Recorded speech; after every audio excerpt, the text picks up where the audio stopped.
Welcome to Creatively Christian, a podcast by Theophany Media, where we inspire, inform, educate, and empower creative Christians of all types. I'm one of your hosts, Brannon Hollingsworth. On today's podcast, Brannon sits down with novelist and award-winning screenwriter Sean Paul Murphy to find out the lowdown on being a believer and finding success as a writer. Hey, everybody out there in Creatively Christian land. This is Brannon Hollingsworth, your anchor host here with Theophany Media's Creatively Christian podcast. And I am super excited today to bring you a really awesome gentleman that we're going to be chatting with. His name is Sean Paul Murphy. Welcome to the show, Sean. How are you? Hey, thanks for having me, Brandon. I'm very excited about being here and talking to you. Absolutely. Just imagine there's tons of applause and stuff in the background. I know you get that all the time. So we'll add that later. Exactly. We'll put that in.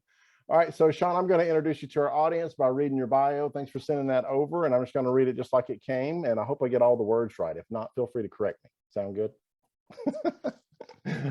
All right. So Sean Paul Murphy is an author and award-winning screenwriter. He has written 14 feature films, including Hidden Secrets, Sarah's Choice, The Encounter, and the Revelation Road trilogy. He is a 2012 winner of the $50,000 Kairos Prize for Screenwriting. Did I get that right? Did I get the name right? Yeah. Yeah, excellent. A series of short true crime films he wrote for the FBI won a combined 6 Emmys on the Pentagon Channel. So, wow, hats off to you, brother. That is amazing. He is the author of a memoir, The Promise, or the Pros and Cons of Talking with God, and a novel, Chapel Street, which was inspired by a haunting his family experienced. Both books were traditionally published by TouchPoint Press. A streaming series based on his Revelation Road films is currently being shot by Sony in South Africa. He also works for Discovery and periodically teaches screenwriting at Towson, or is it Towson University? Towson. Excellent. Well, again, welcome, Sean. Thank you for being here. We are super privileged to have you on the show today. And tell us a little bit about kind of how you got into this whole creative writing world. That's, not always a path folks take. So how'd you wind up where you are? I've been writing since as young as I could remember. People always seemed, even when I was a little kid, people always seemed amused by my writing. Right. And on my blog, I printed up a autobiography I wrote in the 4th grade. I hadn't accomplished much by then, but everyone loved that. And essentially since then, I wanted to be a writer. Awesome. And that's in college. In high school, it was, the teachers encouraged me, and I became a mass communication major in Towson University, where I now teach sometime. Awesome. And I was originally a journalism major until one of our classes, we had to interview alumni members who were working as journalists. And when I saw how little money they make, I was making more than some of them as a busboy. At the time, I decided to switch over to film because I love film. And if I wasn't going to make any money, I might as well do something I love.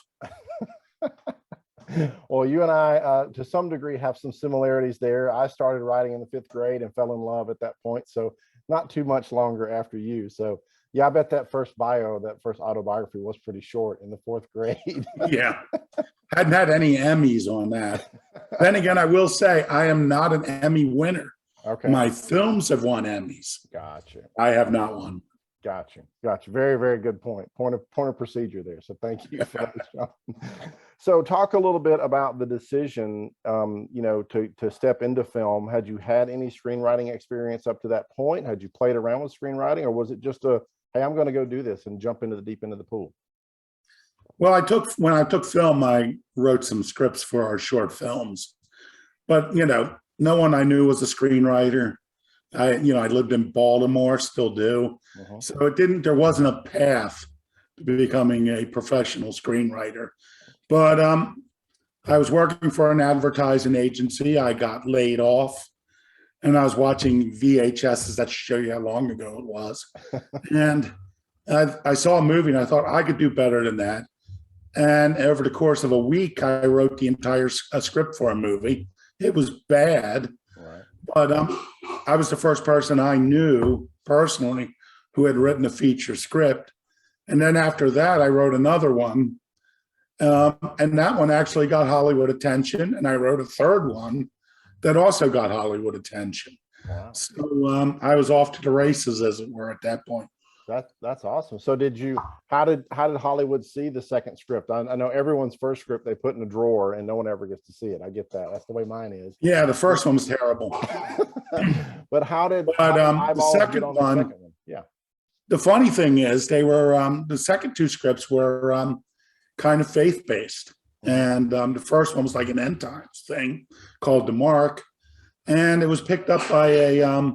Back then, you didn't have the internet resources you have now. Right. If you wanted to find an agent, you had to write to the Writers Guild, and they sent you a list of all the registered agencies and everything that were registered with the Guild. No names or anything, so you just had to send it, to whom it may concern. And and the first film ended up with actually a Jewish agent who was not bothered by the Christian content at all, because they looked at it as like a Twilight Zone-esque retelling of the Holocaust. Okay. In fact, they thought it was too Jewish. Oh, wow. But that agent didn't handle writers, so tried to hook me up with. They only handled directors, and tried to pair that script up with some directors. It didn't work. The second one was I turned down representation by CAA. And which was, career suicide. But at that time, by the time CAA wanted it, someone, sorry about my throat. I was talking all day, and I guess that's where I lost it. Yep, that'll do it to you. But I was already decided to go with another agent on another screenplay. Okay. And he was a great agent named Stu Robinson, Weintraub and Gross. Had a if you read the screenwriting books at the time, he was often quoted, and he had a reputation for breaking new writers, and handling quirky ones like John Sayles. And I asked him, what was the biggest screenplay you handled? He's like, E.T. for Melissa Matheson. I'm like, okay, I'll go with you. Yeah, that's pretty big. So, but still, despite all of that, I got great reviews on those early scripts. People like the late Richard Zanuck, Barry Levinson, very famous writers, directors, producers, not writers, but Barry Levinson's writer, director. Right. But it still took a long time before I got a movie made.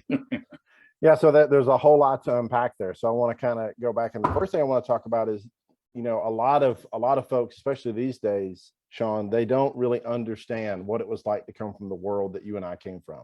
So, the world prior to the internet, right? And how hard it was, right, to find these people and to connect with them. So talk a little bit about that, if you would. I would love to get your opinion on what is the difference today with finding the right people that you need to talk to and walking through those doors, as opposed to where it was when you began. So, well, I'll tell you the process how I do it. I already told you the old process. Right. You wrote the Writers Guild, and they sent you a list of agencies, and you just were hit and miss on them. Right. Nowadays, the process, and I shouldn't give my process away, but I will. What do I care? Well, during the 90s, and there was a book called the Hollywood Creative Directory, and there were a couple different directories, and one was for production companies, and it gave you the names, the phone numbers, and if they started, and more and more as it went on, emails of the people at the production companies. And there was another book called Hollywood Creative Directory, Agents and Managers, where you could get the names of agents and managers. And I think by the time I got my agent that I stayed with, that was out, and I saw his name in the Hollywood Creative Directory. Hollywood Creative Directory is out of business now because I believe essentially the Internet Movie Database did it. And there were other books that would list who handled, there was another book that was pretty expensive that listed writers and who their managers were. Okay. So, existing screenwriters. So, once you had all these books, you could figure out who was handling this kind of writer, who was handling that kind of writer, what kind of company made this kind of movie. But now everything's on the Internet Movie Database. Getting the pro Internet Movie Database is one thing every writer should do, because it will at least tell you the producers, and they don't always have the emails, but they usually have the phone numbers of the companies they work for. I never call anyone. I don't want to be judged by how I sound. I mean, listen to me now. I don't want to be judged on my Baltimore banter. I want to be judged on my words. So I prefer to approach people with, email. Yeah. And if you go to my blog, SeanPaulMurphyville.blogspot.com, or just type in Sean Paul Murphyville, I will actually show the query letters that I sent that got me an agent, query letters that got me jobs, that got me assignments, and got me reads. I have two blogs, one called The Query Letter, and then a more recent one, which I call Anatomy of a Query Letter, of my most recent query letter. And I explain why I say all the different things I say, and what I could say instead, and why I don't say those things. Excellent. So you kind of just break down. It's so much easier now. One thing I don't understand for all those kids out there, like, hey kids, get off my lawn. Right. But is if you go on Twitter, where I saw you on Twitter, you saw me. It's all talking about contests and shows, as if contests were the key to success in screenwriting. Absolutely not. Okay. Although I've won contests and I've semifinaled in them.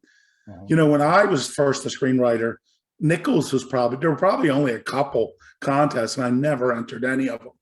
It's like, why are you paying money, right, $35, $50, $70, $100 for people to say no to you? Right.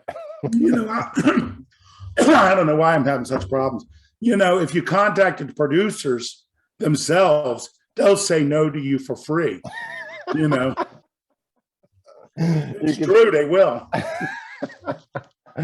Yeah, I think if you approach 100 of them, maybe one of them will say yes. Right. I think there's something about the lure of possibly winning, and that's the hook that those contests have. But yeah, you're exactly right. The producers will they will crush your hopes for free. Exactly. You don't have to pay for it. That's, people often say, oh, I hate, I'm afraid of producers. They could say no, but at least there's some, they're showing you that one kindness. Right. But the reality is, and I'm going to fall into this camp, and it gets a lot of people angry. There's really only about 5 contests that can help you. Okay. Every other thing I like to point out, my wife is giving me something. Thank you. Thank you.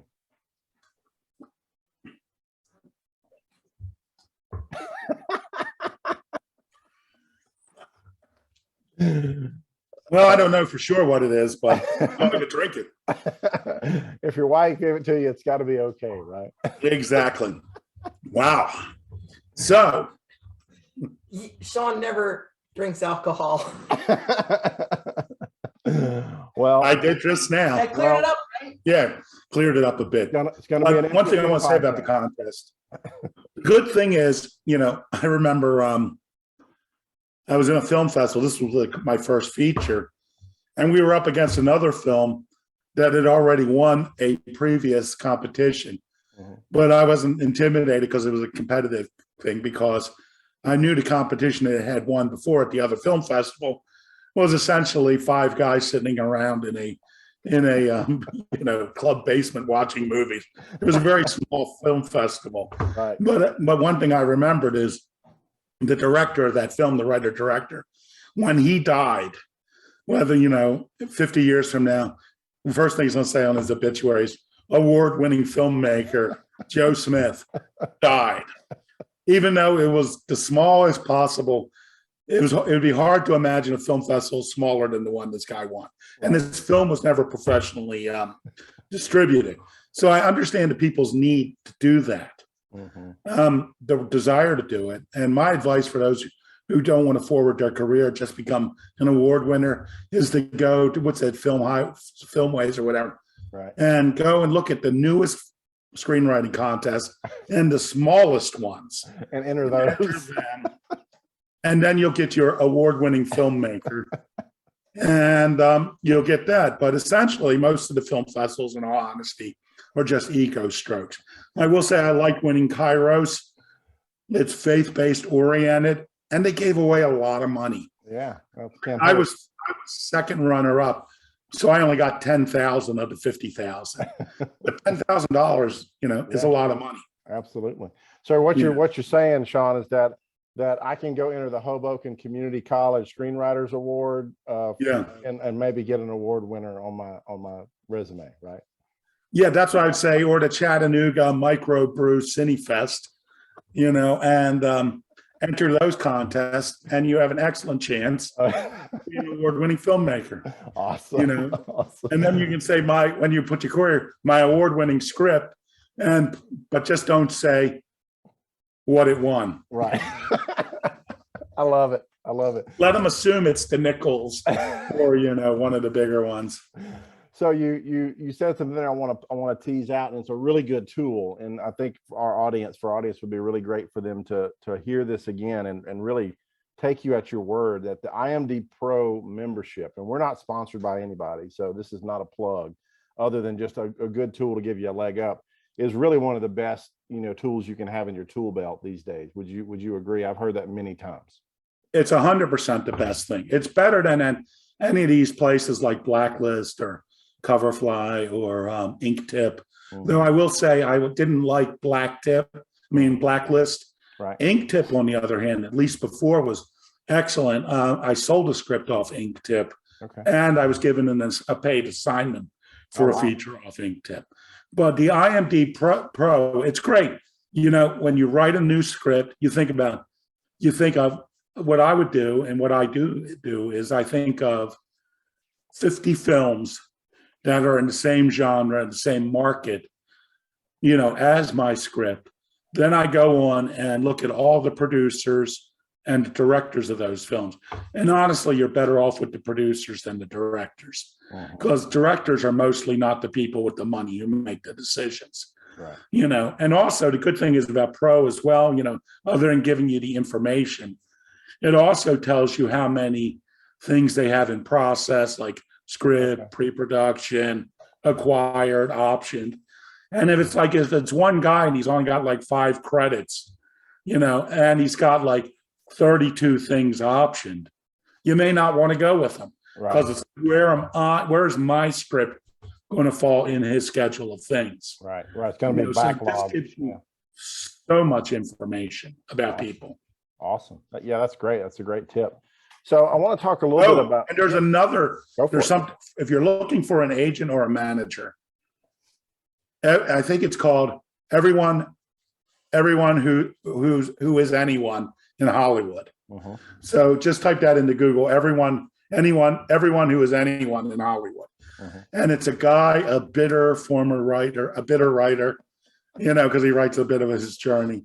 But he has acquired the email addresses of all the agents and all the people, and lots of people at production company, stuff that's not even on IMDb Pro.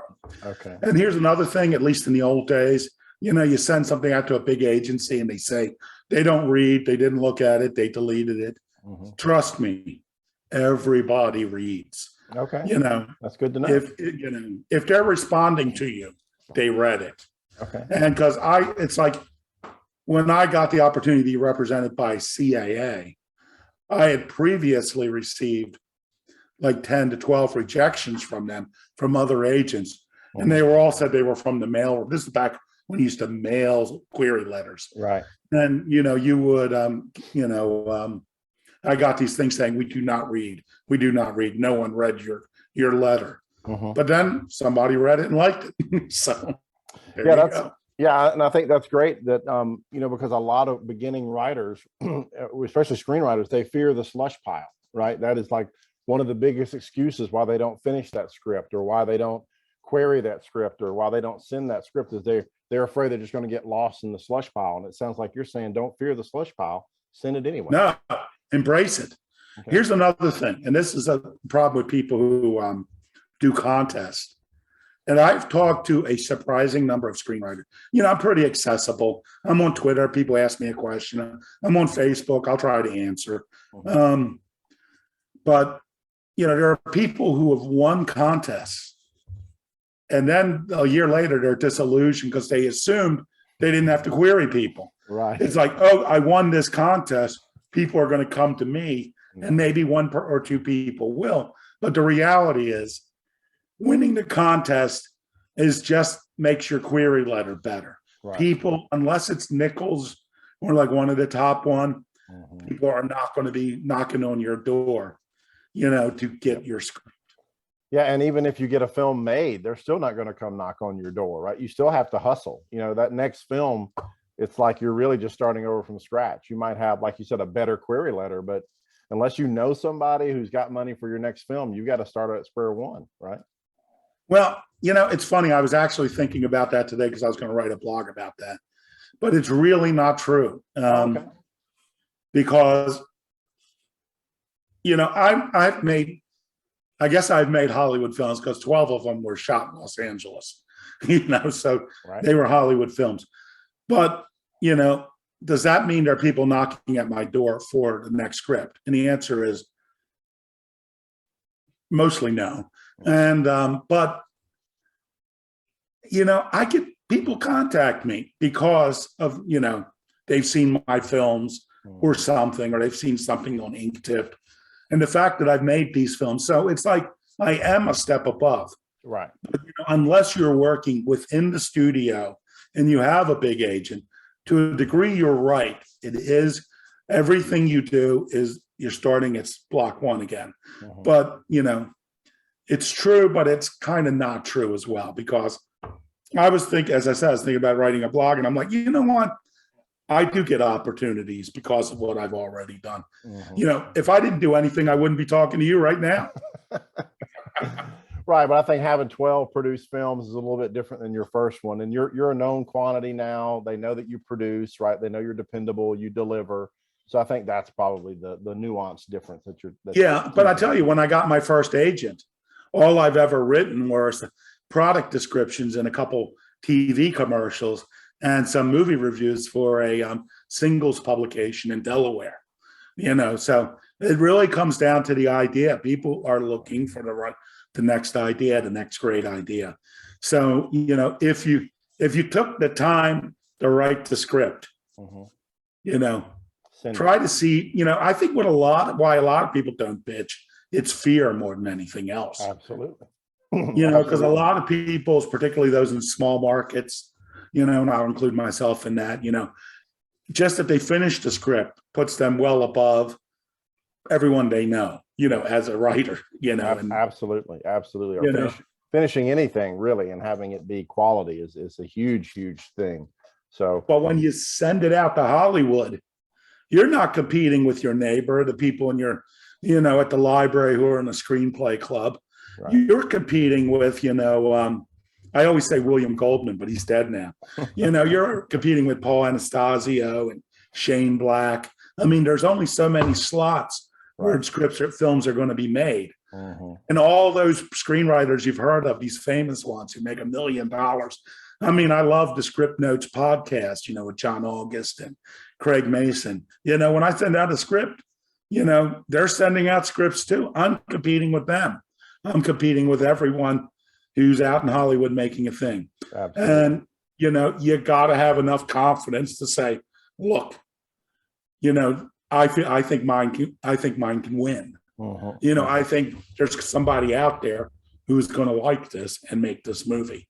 Right. And, it's maybe stupid to think that, but if you don't think that, you'll never get anywhere. So talk a little bit about you, if you will, about writing things that are faith-based and interfacing with Hollywood on those sorts of projects. Is that more of a challenge, less of a challenge? What are the things that you have to overcome there? Well, it's terrible now. When I first started writing scripts, sending them out to Hollywood is in the 90s, the early 90s, and there was no faith-based genre. If your script had faith in it, there was no genre. So if they liked the idea, it was just a normal movie Right. with some sort of spiritual theme to it. Okay. And so I had to compete on that level. My first script was a police movie. It didn't, it was terrible, as I said. My second and third scripts were heavy faith-based. My third script was probably more faith-based than some of the faith-based movies I made. And you know what? CAA wanted it. And, I wrote it years ago. It was optioned just a couple of years ago. Again, I just sent it out to somebody because they want to read it. And I didn't even advertise it. Somebody who had read it years ago said, "Hey, you still got that? Can I send that script out?" And I'm like, "Sure." And then my normal answer would have been no, because I want to convert it to a novel, right? To increase the value of it. But back then, the sky was the limit. They would, because it wasn't viewed as a niche genre thing. Now, there are people, everyone talks about the prejudice against Christian filmmakers. Okay. And basically, general Hollywood does not take me seriously because of the faith-based films I did. I may get more credit now that I'm co-creator of a streaming series, and the fact that I write books. But now they view, okay, there is an established market for faith-based films. Every studio and every agency now has their faith guy or gal. And, so they don't see the need to have a couple of them, right. But they have a group of people that are designed to hit that market to be available, for that sort of thing. But it is so limiting now. It's, because they're, the way the faith business works, sort of like now it's a niche market and they're only going to spend, $1 to $5 million on it, right. because they view that there's a limit to the upside of it. So in a sense, if you're out, when I was sending scripts out before they were a faith-based marketplace, I was competing with mainstream movies on their, head to head. Right. So I had to write a script that was good enough to compete with mainstream movies, which is not the case with faith-based films. Quality is never job one. Usually faith-based films, it's good that the script is good, but the message is often more important than the quality of the script, quality of the film. Less so now. I think these Kingdom films they're making, through Lionsgate, and some of the Affirm stuff, they're making quality motion pictures, but for most of the more indie film Christian stuff, it's mainly message driven. Right. And your series is in South Africa. Is Affirm doing that? Sony's Affirm? Well, it's being done. It's, Sony, I don't know who owns what and who's making decisions. When I was in negotiations for it, everyone kept saying Sony. Gotcha. But it's, Pureflix used to be part of its own company. Right.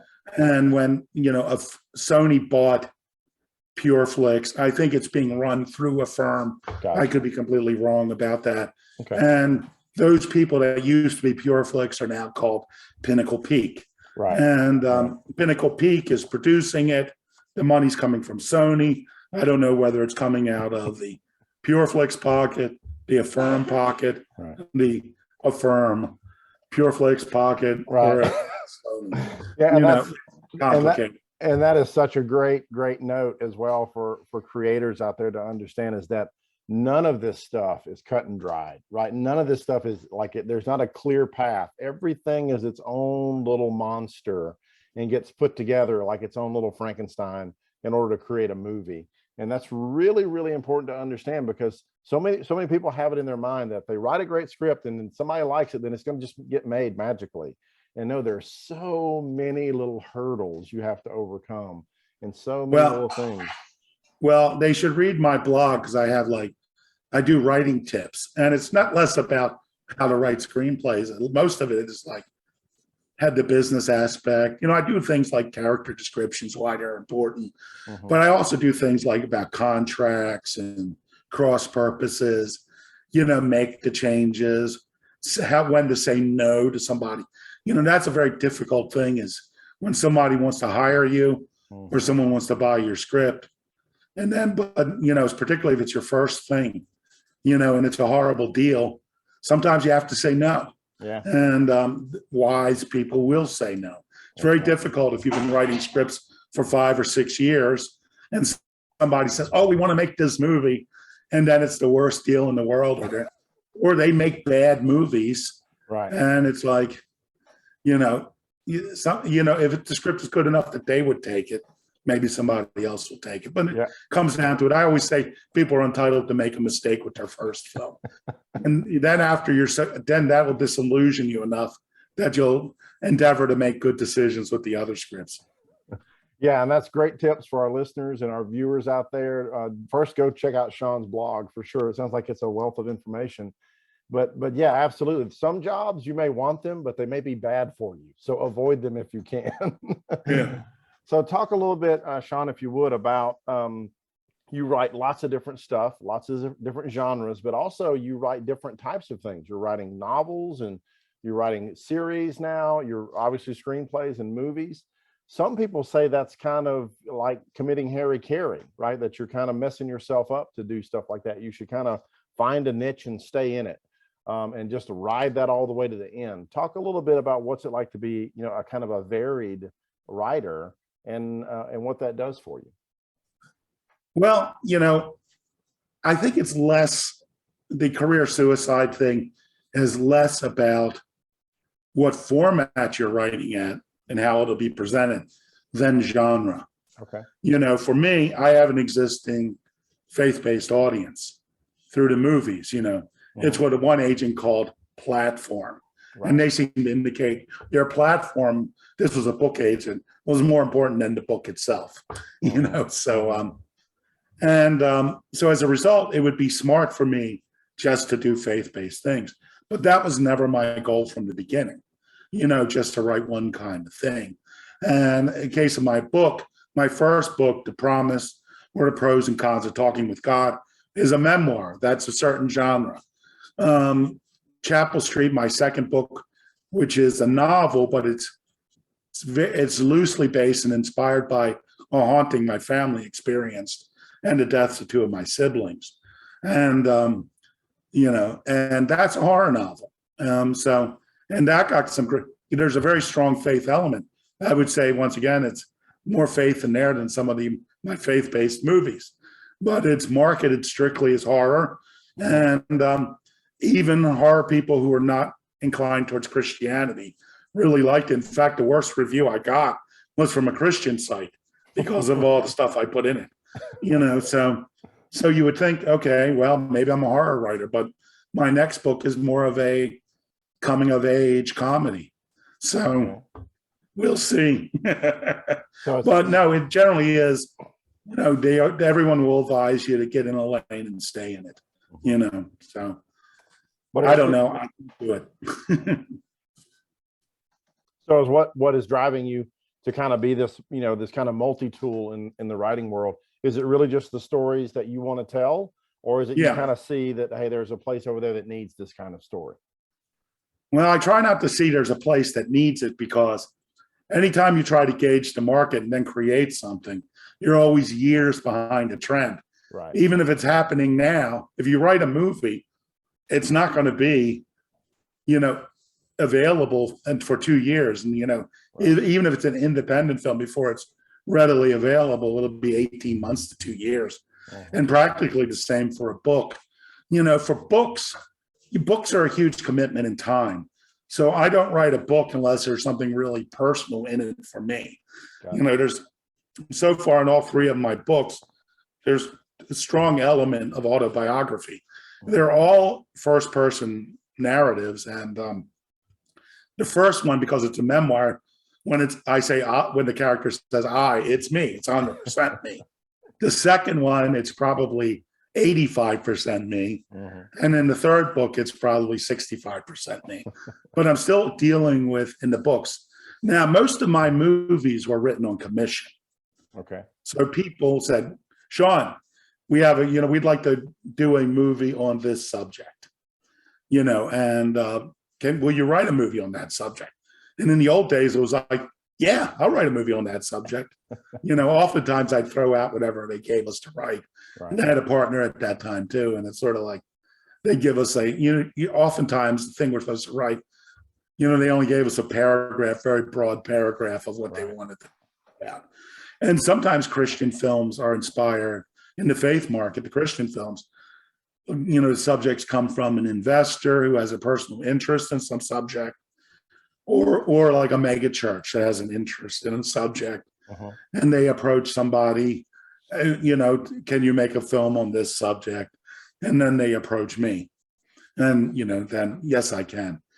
But I always try to find something personal in it, and usually it's the most personal things in it that seem to respond. The audience responds to most.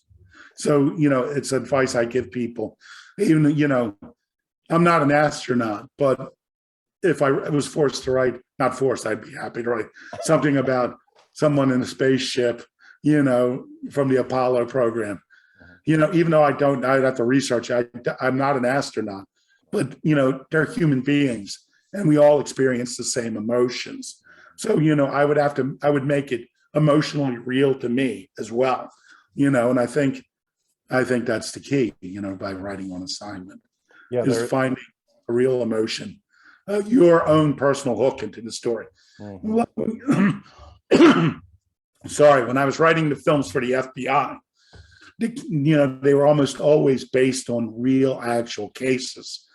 They were like ongoing threats. I did a lot of stuff for espionage, like about how insider threat, how foreign powers are recruiting people in the intelligence services, or, about how foreign powers are like trying to steal corporate secrets in order to get a technological edge and all. So in those, it was always the struggle. The first struggle was like, are we seeing this story through? Whose eyes are we seeing this story through? The FBI would always like to see it through the FBI's eyes, right. But the first film I did, Betrayed, was shocking to them because essentially I was mainly seeing the film through the eye of the person who betrays his country, and understanding his motivations. And they thought that was quite daring at the time. So it's always a matter of finding, who it is, who we're seeing this story through, right. And then finding a way within yourself as the writer to make it this real, because when it's real to you, the character becomes real. Right. That's it. Yeah, it lends such a tremendous authenticity. I can't ever say that word. Authenticness. How's that? To the words as you're writing them. So yeah, absolutely. Could not agree more. So if you could go back in time, Sean, and the day before young Sean started to write his first script, and you could give him one piece of advice, what would that one piece of advice be for young Sean? Oh, that's so easy. Okay. Take the deal with CAA. Okay. I should have gone with CAA. That would change everything. My career would have went in a different way. I probably would have made a lot more money. But the funny thing is, one of the reasons I went with the other agent, the person who wrote me back at CAA, who read the script, oddly enough, that's the same script I just sent to someone else today who's interested in it. He had 3 small changes he thought would be good. Right. And, back then I didn't, it's like, changes? How dare they? It's perfect. Now one thing I can wholeheartedly tell everyone out there, make the changes. If talk to the people before you make the deal, what they liked and what they didn't like, what changes they could see. You bring it up if they don't. Yeah. Because once you sign, here's the thing. Once you sign that option, they can do whatever they want. Right. If you don't make the changes and they want the changes, they'll just hire someone else to do it. That's right. So my philosophy is make the changes because they're going to get made anyway. If you're doing it, perhaps it'll be less damaging. Right. You could mitigate some of the damage. But if someone tells you about the changes they want, you don't like them, once they can do it once they option it or buy it. So just don't sell it to them. Yeah, exactly. It's hard to say no, but sometimes that's the main reason you should say no to a deal. And sometimes you don't know about changes till later. Right. You know, my script that won the Kairos Prize was with a production company. For like 2 years, they had optioned it twice. And then near the end of the option period, one of the producers came up with, I consider the worst change ever on anything I've written. And there were 3 principals in the production company. And one of them, who was also a writer, a very talented writer, knew it was a horrible mistake, but the head of the company wavered between the two. And, you know, I'm no longer optioned with them, mainly because of that change. I'm like, look, I know this was a faith-based film. I said, I've seen more faith-based films than you. I've sat in more audiences of faith-based film. I went to film festivals. I saw the ones that work, the ones that don't work, and the ones that don't get released. And this change is going to destroy it. This audience is going to rebel against you if you do this. Right. You know, but of course they didn't listen to me. So I, you know, pulled the script from them. Gotcha. You know, but generally speaking, all screenwriters, you either, if you don't make the changes, you will not have a career. There was a manager, and I can't remember the name of the manager, I always wish I could, who handled screenwriters. And he said, screenwriters have short careers because once they have some success, they refuse to make changes. That's and no one wants to work with them. Yeah. In a movie, everybody above the line gets their say. Yeah. The actors get their say if they're big. The stars, you know, the leads get their say. You know, the producers get their say. And the director, of course, gets his say. If you can't live with that, don't make movies. Write novels. Yeah. It's like for my Chapel Street, people are reading it. And it's like if people say, hey, do you mind if we change this? I say, not at all. Because my novel is my vision. Right. You know, my vision has been preserved. It's published. You know, if they want to make the changes, if it gets the movie made, they can make it. Then hopefully the people will go and buy the book. Right. And then they'll see how it's supposed to be.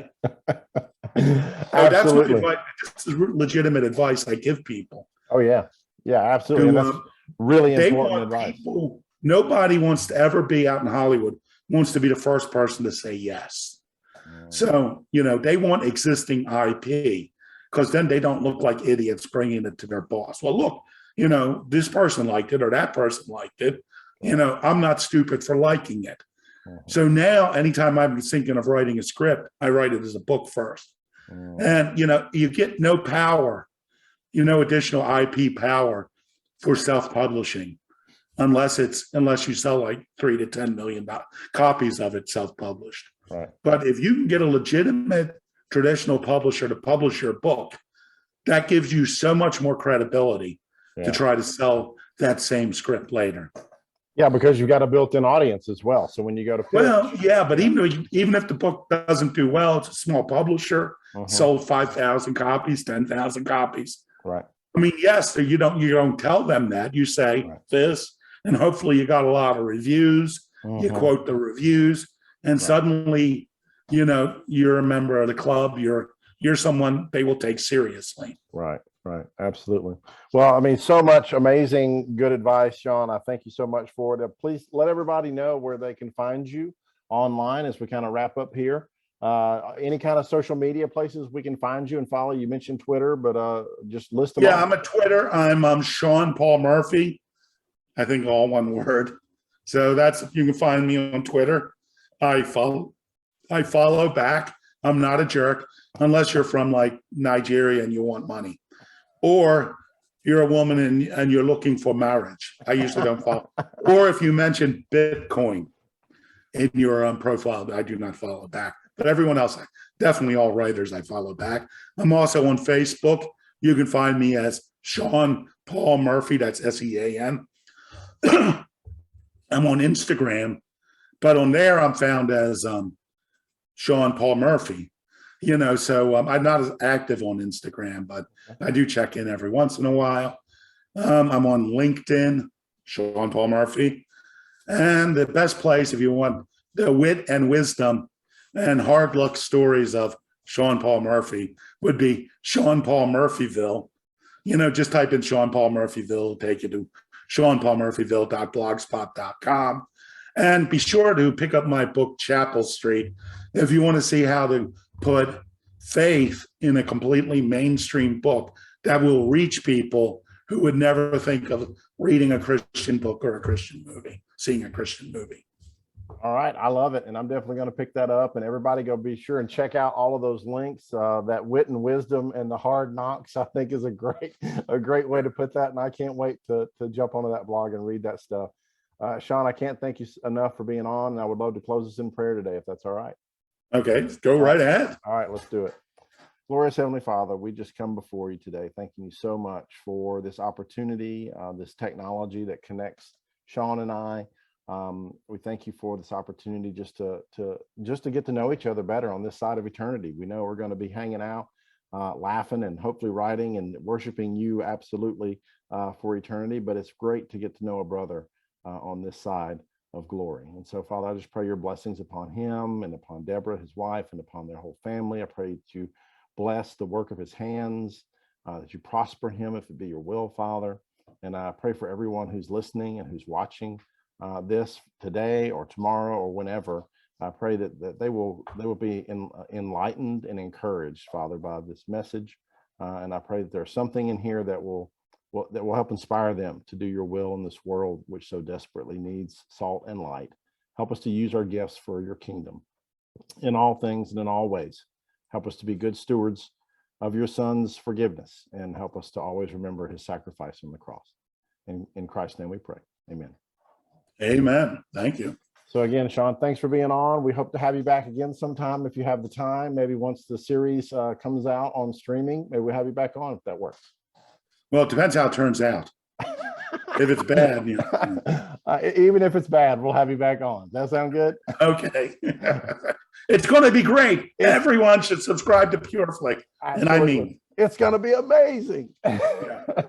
All right. Thanks so much. And everybody out there watching and listening, be sure and subscribe, like and comment. Tell your friends about this great podcast, especially if you want to do creation for Christ. So definitely check us out. Thanks for tuning in. We'll talk to you soon. This is Brannon signing out. Thank you so much for listening today. To find all the resources and links that were mentioned in the episode, be sure and visit our website at theophanymedia.com/Sean Paul Murphy. To support the show and join our patron community, where you'll get extra access and exclusive content, visit us at patreon.com/Creatively Christian. Creatively Christian is a product of Theophany Media. You can find out more at theophanymedia.com. This show is hosted by Brannon Hollingsworth, Andrea Sandifer, Dave Ebert, and Rachel Anna. Our logo is by Bill Brooks. Bill Brooks and Andrea Sandifer did our music, and Jake Dobrins produces and edits the show.